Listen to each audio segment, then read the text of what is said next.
Hello fellow cineenthusiasts, my name is Christina and welcome to another Let's Get Reels movie review. Today is the last Classic Movie Thursday, my version of Throwback Thursdays for Noirvember, the celebration of film noir for the month of November.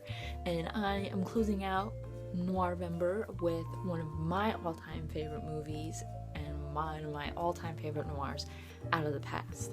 It starts off with a guy named Jeff, played by Robert Mitchum. He is working at a garage in a small town and somebody just so happens to find him. He is a guy from Jeff's past, and as Jeff explains, he was a private eye who had been hired by a gangster named Whit, played by Kirk Douglas. Whit had hired Jeff to find his girlfriend, Kathy, played by Jane Greer, who had shot him and then ran off somewhere with $40,000 of Whit's money. So now he wants to find Kathy and get his money. He's not so much into really, bringing her into the police as he is with just getting his $40,000 back.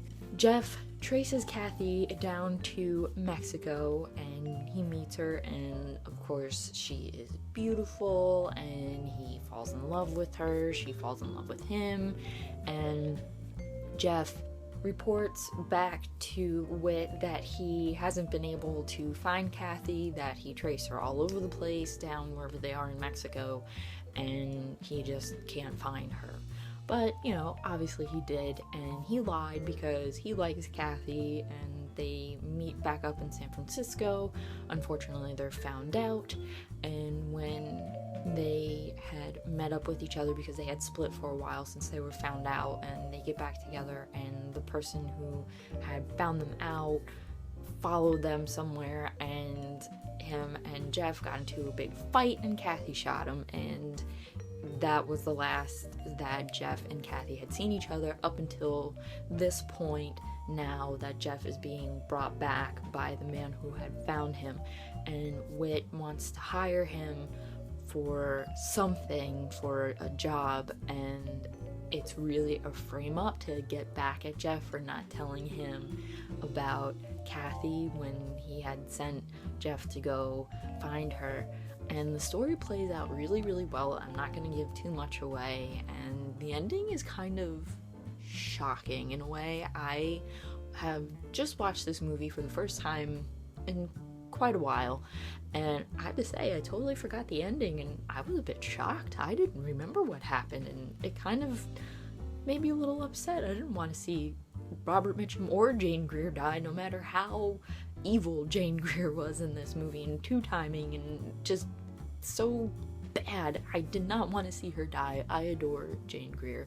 Out of the Past is such an excellent movie because the story is fantastic. You have this two-timing woman who switches loyalties to whatever isn't going to get her into trouble, or what's going to work for her. So she had shot Whit at the beginning, and then she was like, "Oh, Jeff, I love you." And then she had gone back to Whit, and she was playing Jeff and being like, "Oh, I love you, don't send me back." I love that. This is Kathy Moffat. Jane Greer's character is what a femme fatale should be, along with Ava Gardner's Kitty Collins. And if you have maybe seen my video review for The Killers, I know I did say that Ava Gardner is like the ultimate femme fatale in this movie. Well, I didn't see Out of the Past yet. I think Kathy Moffat kind of gives Kitty Collins a run for her money. I mean, in terms of just being like a cold-hearted bitch and just switching loyalties, and being so gorgeous. Jane Greer is definitely at the top of femme fatales with Ava Gardner and Gene Tierney as far as what a femme fatale in my mind, and maybe in other people's minds, would look like. Somebody who is just so gorgeous and so seductive and can lure men like a siren into her trap and just play them like a toy. Love it. Jane Greer is fantastic in this movie.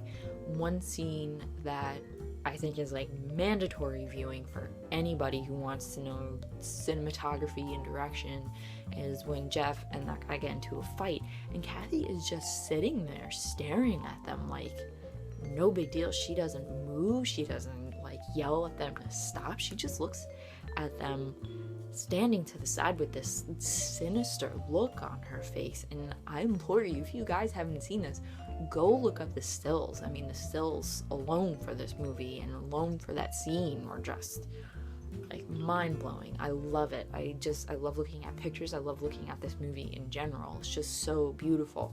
Jacques Tourneur, I believe that's how you pronounce his name, I'm probably butchering it, did such a wonderful job filming him. He has done several films that I have seen in the past. I believe he did I Walked with a Zombie.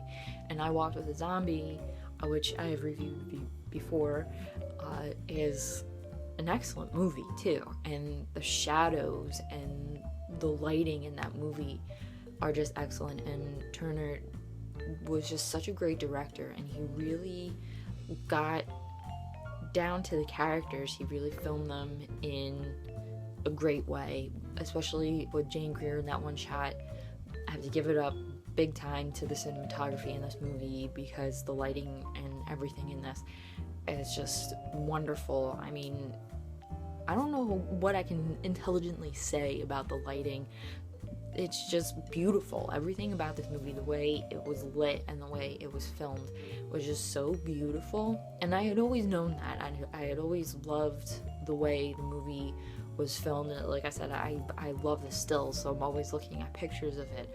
But I forgot how great it was to actually like go and watch these scenes again and just see the lighting. And you know, it made Jane Greer beautiful, and even Robert Mitchum. I mean, the guy was handsome to begin with, and the lighting in this movie just totally enhanced his features and her features, and even Kirk Douglas, and it made a lot of the scenes that much more sinister and that much more dire and dramatic. It was just perfect. I think this is one movie I'm gonna have to say is in my like top 10 all-time favorite movies, just because of the way it was filmed and just it was written. A perfectly written story. You know, it wasn't hard to follow along with. It's just fantastic. It's so good. Everything, I cannot stress enough, everything about Out of the Past is absolutely wonderful. Well, there is my roundup for film noirs for Noirvember. I hope you guys like this. If you liked my review of Out of the Past in any way, give it a thumbs up. Leave a comment down below so we can further discuss this movie or any other film noirs. If you have any suggestions, please leave them down below. I absolutely love watching the genre. And don't forget to hit that subscribe button for future classic movie reviews and other movie reviews. And as always, keep watching movies and stay absolutely fabulous.